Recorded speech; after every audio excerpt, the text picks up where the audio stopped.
since I don't have a picture. Quite step forward, come right to the front of the, there you go. Early 20th century, a world is torn apart by two great wars that polarized the world. With the end of the Second War, two powers emerged, the USA and the Soviet Union. The Cold War showed the strength of the two powers, and when the Soviet Union collapsed, America became the world's only superpower. Now, in the 21st century, there is still one superpower, but one that is quickly going to lose its place.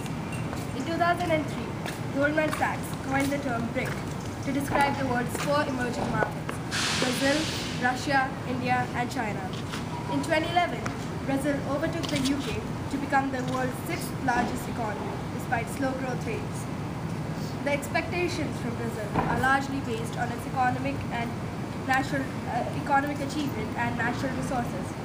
It is assumed that the BRIC economies will make up half of the world's GDP in 2020.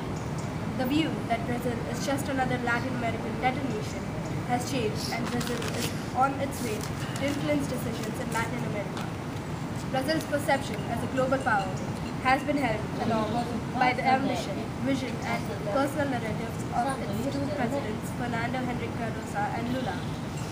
Brazil is increasingly making its voice heard, be it in global trade, climate change, or food security. Brazil has also made its mark in a variety of international issues such as peacekeeping and global governance.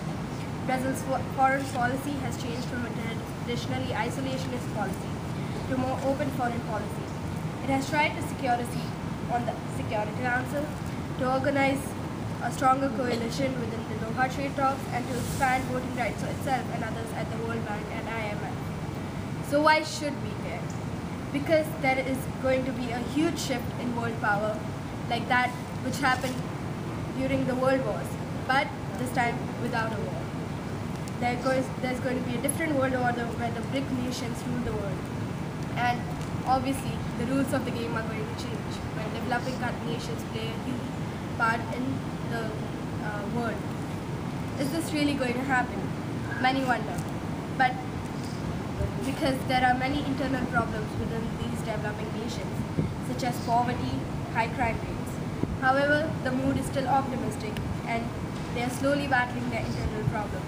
So by 2020, I'm going to rule the world because I'm Indian.